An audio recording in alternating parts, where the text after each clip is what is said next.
Posso fazer a bari, explicar um pouquinho sobre as indicações, contraindicações, falar um pouco, levar um pouco de informação, né, sobre cirurgia bariátrica, até porque o conhecimento liberta. Quem meu paciente sabe, né, da importância que eu dou para o acompanhamento de perto na cirurgia bariátrica, desde o pré-operatório. A bariátrica não é milagrosa e que a obesidade é uma doença, e é uma doença que não tem cura, e que ela precisa de muita atenção e de muito cuidado para o resto da vida. Que existe todo um processo, né, para que se indique a cirurgia bariátrica.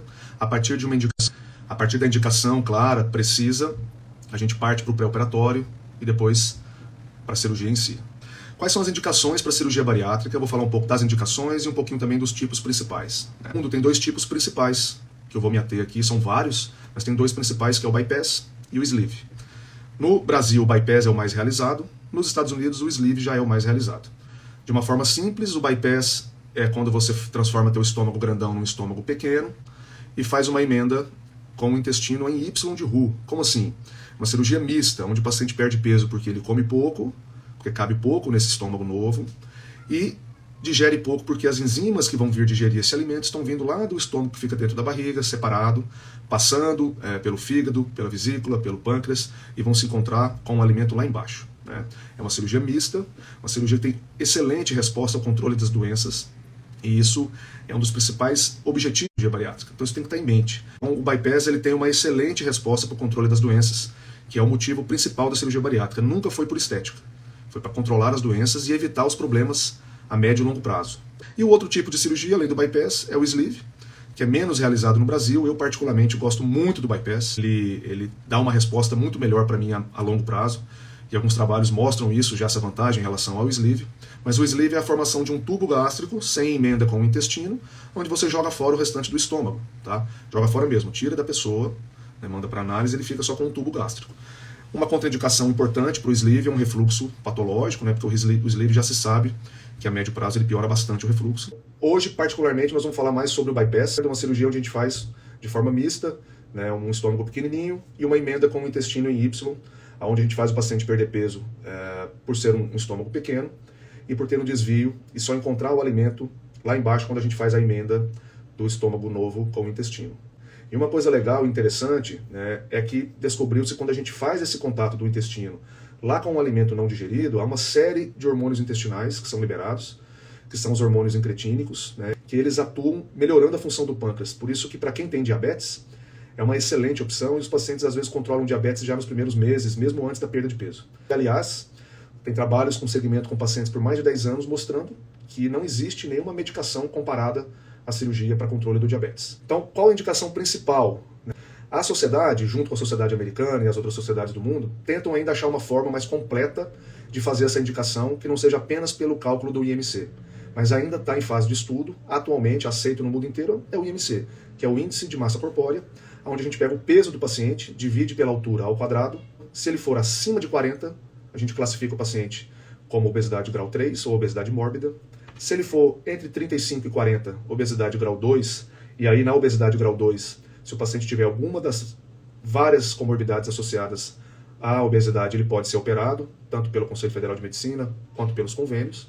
E essas comorbidades têm um leque muito grande, mas as principais são a diabetes, a pré-diabetes ou intolerância à glicose, né?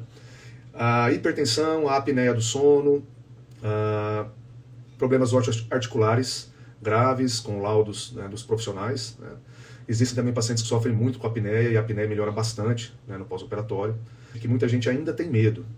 E por que existe esse medo? Né? Porque, na minha visão, popularizou-se demais a cirurgia bariátrica, e muitos centros, muitos colegas não têm treinamento, não tiveram o treinamento adequado e tiveram problemas mesmo com os pacientes operados. Porque não é uma cirurgia isenta de complicações. Claro, com a modernização dos processos, do material, isso diminuiu bastante. Eu peguei a transição da cirurgia aberta, cirurgia por corte, para cirurgia por vídeo, para cirurgia por laparoscopia. Então, quando a gente no HC, só das clínicas, fazia cirurgia aberta, era cirurgia por corte, uma duração em torno de 3 horas a 4 horas. O paciente saía com sonda, saía com dreno na barriga, com gastrostomia, ficava às vezes 5 dias internado. Então era um transtorno para o paciente. Tinha uma série de complicações. Com a evolução e o treinamento para vídeo laparoscopia, isso reduziu bastante. Hoje, com a experiência em bons centros, em bons grupos, em bons hospitais, com bons profissionais, o índice de complicações é menor do que 0,5%. Até a gente brinca que até uma cirurgia na unha pode trazer complicações. Imagina você fazer uma grande transformação dessa. Só que, se você faz um pré-operatório, se você tem um treinamento adequado, com material adequado, essa chance cai muito. Hoje é uma cirurgia que o nosso grupo, a nossa equipe, a gente faz em um tempo médio em torno de 1 hora e meia. É uma cirurgia que é feita com furinhos, olhando na televisão, que é o que a gente chama de vídeo. Os pacientes ficam, em média, internam, por exemplo, numa segunda-feira, operam, vão embora na terça-feira às 18 horas. Os pacientes ficam menos de 48 horas no hospital. Então isso é uma vantagem muito grande. Raramente é colocado dreno na cavidade abdominal, que é aquela borrachinha na barriga.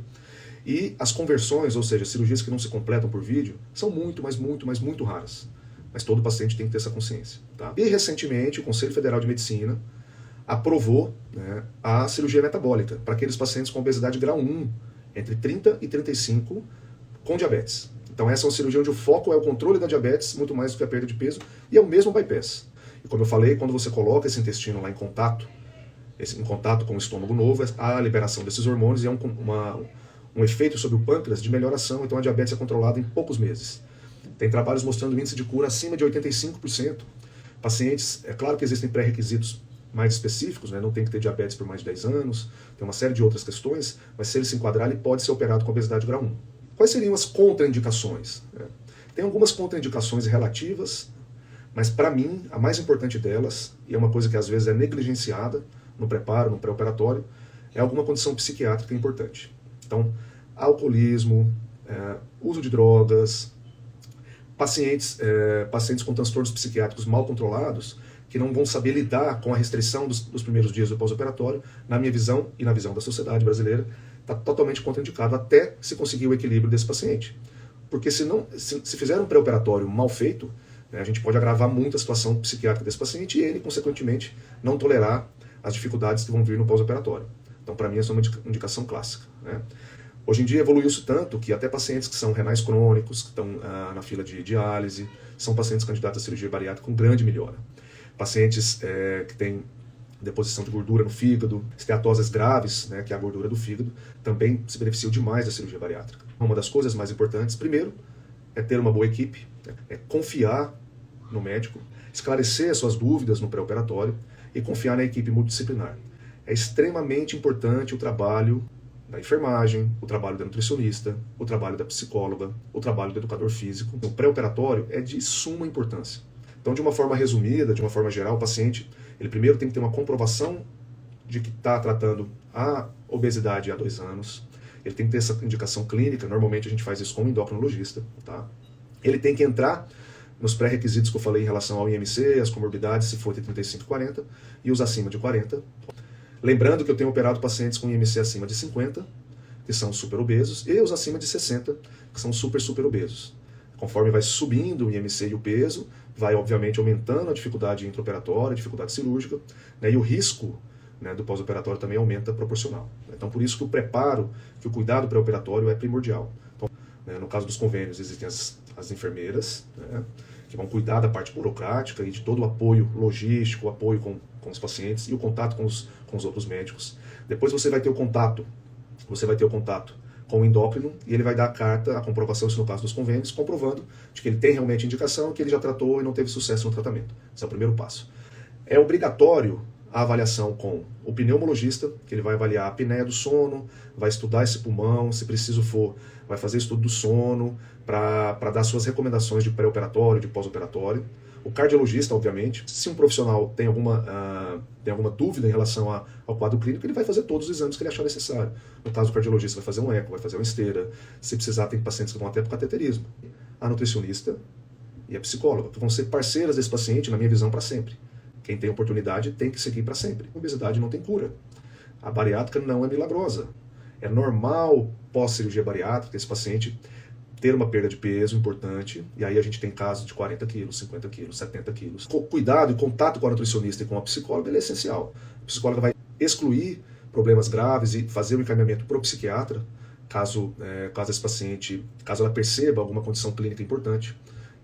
A nutricionista é de suma importância. Então ela vai ali traçar com esse paciente todo o primeiro perfil desse paciente, ela vai checar se ele tem carências nutricionais, e é isso mesmo que você está ouvindo. O paciente obeso pode ser um obeso desnutrido. Olha só, Pode ser um obeso que já tenha deficiência de vitaminas no pré-operatório. Então ele precisa fazer, além de todas as avaliações, uma série de exames e, se possível, em alguns casos, a gente já faz as reposições no pré-operatório desse paciente. Então terminou essa fase, eu explico para o paciente como é que é o procedimento, tiro as dúvidas do paciente, seja nos ambulatórios, seja no consultório, e me coloco à disposição. A bariátrica, o paciente bariátrico, ele precisa desse atendimento, dele ser acolhido, desse acolhimento. O do paciente bariátrico, ele precisa desse acolhimento, dessa proximidade com os colegas, com a equipe multiprofissional, para que ele tenha bons resultados. Eu falo que após um ano de cirurgia, o contato maior vai ser mais com a nutricionista, psicólogo e endócrino do que com o cirurgião. A gente tem uma rotina de retornos, né, principalmente nos primeiros meses de pós-operatório, e depois isso vai se espaçando, mantendo o controle dos exames, principalmente exames laboratoriais, e a suplementação das vitaminas, que é muito importante. Ah, mas por quanto tempo? Eu falo que é para sempre. E alguns pacientes acham que isso é um incômodo. Na minha visão, incômodo é tomar remédio para diabetes. Incômodo é tomar remédio para hipertensão. Incômodo é ter um risco de um AVC, de um infarto, de uma insuficiência renal, lá na frente por não cuidar dessa obesidade. Obesidade é doença, né? Precisa se trabalhar com esse estigma ruim de que a obesidade é culpa do paciente obeso, né? Isso não é verdade. A obesidade é uma doença de múltiplas causas e de difícil tratamento. Passou-se essa fase, vamos para o intraoperatório, o paciente internou, a gente indicou, vai operar, cirurgia por vídeo, eu já expliquei como é feita a separação pelos furinhos. O paciente, depois de 1h30, vai para a recuperação, fica em torno de 2 horas na recuperação, depois vai para o quarto. Eu já exijo, com os acompanhantes e com o próprio paciente, que ele já saia da cama no primeiro dia. Esse paciente tem que caminhar, andar. Porque um dos maiores riscos para a cirurgia bariátrica é a trombose, né, que infelizmente pode evoluir com embolia pulmonar. Então, para isso, além de todas as avaliações pré-operatórias, esse paciente vai usar uma meia de compressão, uma meia que a gente só tira para tomar banho, e vai fazer as injeções para evitar a trombose. E a caminhada precoce, como as pessoas, como a Andressa está dizendo aqui. Quanto mais precoce, melhor. Passou-se essa fase inicial, a gente vai para a fase agora, falar um pouquinho rapidamente, depois eu vou responder as perguntas, sobre a dieta. Então existe um padrão, claro que cada grupo, cada nutricionista tende a fazer alguns ajustes, mas em média se faz, né, uma dieta líquida nos primeiros 15 dias. Em alguns centros, em alguns ambulatórios, parte-se para uma dieta líquida encorpada, depois pastoso e sólido. Antigamente ficava-se 30 dias na líquida, isso não se faz mais. Para pacientes seguidos no consultório, que a gente consegue ver mais de perto com a nutricionista, esse paciente, às vezes, eu consigo fazer apenas 14 dias de líquido e depois entrar para o pastoso, mas isso vai depender muito de caso a caso, né? No líquido, gente, é líquido, não tem exceção. Água, chá, em alguns casos isotônicos, né, e água de coco. E um caldo no almoço e no jantar. Quando se faz o caldo, peixe, frango, carne com os legumes, os temperos, na hora de bater para depois coar, não é só a água desse cozimento, é tudo, senão os nutrientes vão ficar na panela. Então você bate tudo, vai acrescentando água, peneira mais de uma vez e nos primeiros dias toma bem líquido, 200 ml almoço e jantar. Ah, mas como um paciente de 200 quilos que antes consumiam 2 pizzas grandes, vai tomar só esse caldinho e vai... Além do efeito incretínico que eu falei sobre o pâncreas, existe um efeito também no hipotálamo cerebral que diminui o apetite. O tratamento tem que entrar na cabeça, mais uma vez. Bariátrica não é milagrosa, obesidade não tem cura, e o tratamento é sempre multiprofissional. Por mais que o cirurgião, principalmente os mais antigos, queiram abraçar tudo e fazer tudo sozinhos, né, eu trabalho sempre com os colegas parceiros. E é de suma importância o papel de cada um. Depois da cirurgia é normal crise de ansiedade? Pode acontecer, Bela, né? Antes e depois. Né? Se isso for algo que estiver te atrapalhando, precisa de tratamento. Eu sempre falo com meus pacientes no consultório que a ansiedade é igual dor de barriga, é igual quebrar um baço, é uma doença que precisa tratar. Então, se não for apenas com a terapia, com o psicólogo, a gente indica os cuidados com o psiquiatra e o uso medicamentoso. Uma dúvida, acabei de realizar a cirurgia de vesícula, a Elaine, depois de quanto tempo posso realizar a bariátrica? Olha, provavelmente você acabou a vesícula agora, ainda teria que fazer parte do processo da bariátrica. Nesse tempo, que leva em média de 2, 3 meses, eu poderia ser operado de novo, não tem problema nenhum. Eu fiz há 17 anos e tive um reganho de 30 quilos, não mudei meus hábitos. Isso aqui tá como rei bacala. Há 17 anos, provavelmente, foi aberta e com anel. Então, quando a cirurgia era aberta, eram pouches. Pouches são o estômagozinho que a gente faz. Eles eram bem maiores, né? E com esse tempo, eu não sei, aqui não tem mais detalhes do seu peso inicial, com esse tempo é normal o reganho. E é por isso que a atenção tem que ser plena o tempo todo, né? E, para alguns casos específicos, existem as novas cirurgias, as cirurgias revisionais. Mas isso seria um tema para uma live específica. Qual o risco de ter problema com a vesícula? Não tem relação direta. Os pacientes que são submetidos à cirurgia bariátrica e que não tinham problemas prévios na vesícula, 30% podem formar cálculos ou barro biliar e ter que tirar a vesícula depois. Tá? Ah, por que não tira de todo mundo? Porque senão eu estaria tirando 70% de vesículas sem necessidade. Doutor, durante o pós-operatório, o paciente volta às atividades de trabalho depois de quanto tempo? O Júlio Garcia, depende do trabalho. Se for um trabalho mais de escritório, tiver a oportunidade e a facilidade de levar os líquidos e o caldo ali próximo a você, tem pacientes que voltam com uma semana. Trabalhos mais pesados, então pacientes mais, por exemplo, motorista, paciente que vai mexer com peso, é no mínimo um mês para voltar ao trabalho. Queria saber se posso engordar depois da retirada da vesícula, fiz a retirada agora após 11 meses depois da bariátrica. Não, não tem relação. O que faz engordar é abandonar a nutricionista, é abandonar a academia, é ficar sedentário, comendo doce e o consumo de álcool. Isso sim é muito ruim. E aí não tem cirurgia que dê conta, né? Aí vai reganhar peso mesmo. Tá? Como fica a ingestão dos medicamentos no pós-operatório? Boa pergunta da Sirlene Penteado. Nos primeiros entre 10 e 14 dias, esses remédios têm que ser macerados ou transformados em remédios por gotas ou sublinguais, para não ter problema na ingestão do comprimido. Depois de 14 dias está liberado. Doutor, como funciona o processo para fazer a cirurgia no particular? Como eu falei, na bio, no link aqui no Instagram, vai ter um link que vai direto ao nosso WhatsApp. E lá vai entrar em contato para a gente fazer primeiro uma consulta, ver se você tem indicação e depois passar por toda aquela avaliação que eu falei aqui no início. O Fábio Yuri perguntando, que adora churrasco, eu também gosto, como fica após a cirurgia? Pode comer um churrasco ou já era? De jeito nenhum, você vai poder. Os pacientes, depois de um certo tempo de operado, eles tem alguns pacientes que vão conseguir comer em torno de 300 gramas no almoço, 250, 300, você não vai comer como você comia antes. Principalmente se antes era de forma compulsiva, né? Então, assim, é claro que alguns pacientes têm mais dificuldade com a digestão de carne vermelha, mas isso não é para todos. Você vai poder comer seu churrasco sim, claro, com outra forma. E tem algumas dicas que as nutricionistas dão. Por exemplo, chegar no churrasco e já comer uma salada, comer carnes magras, aquelas pessoas que gostam de ficar no churrasco por mais tempo, porque se chegar e comer um pedaço de bife grande, acabou, né? Vai demorar para fazer essa digestão. A sua percepção da fome também muda muito com a cirurgia. Então, você não vai ter mais essa percepção que você tem em relação ao churrasco. E se você tem comorbidades, né, você não precisa ter medo de não conseguir comer as carnes, você tem que ter medo de ficar com as comorbidades sem tratamento. Então, se a bariátrica é uma indicação para você, tem que fazer para ontem. A endocrinologista que eu fui disse que a minha diabetes está muito alta e no momento eu não posso fazer a cirurgia por conta do risco dos cortes, etc. A diabetes ela atrapalha muito a cicatrização, principalmente se ela estiver completamente descontrolada. Obviamente que a gente não espera que o paciente diabético, principalmente muito diabético, vá para a cirurgia com uma glicemia menor que 100. Mas ela tem que ter um mínimo de controle e essa liberação do endócrino para que essa cirurgia seja feita com segurança. Principalmente pensando na cicatrização e infecção no pós-operatório, certo? Então siga as orientações direitinho da sua endócrino. Quanto tempo demora para cicatrizar por dentro? Então, isso é o medo, provavelmente, dos vazamentos, que a gente chama de fístulas, né? As fístulas, os vazamentos das emendas, porque o grampeamento do estômago ele é feito como o próprio nome diz, com cargas, né? Com grampos, né? Onde é feito 3 linhas de grampeamento de um lado, 3 linhas do outro e o corte na volta. Então, isso é com material americano, de última geração, então isso é muito seguro. O índice de fístula caiu assustadoramente, graças a Deus. Né? Mas a cicatrização, em torno de 5 a 7 dias, o risco de fístula despenca, né? Praticamente não existe mais. É preciso perder os 10% em caso de IMC acima de 40. A gente sempre pede, Miss Santos, entre 5% e 10%.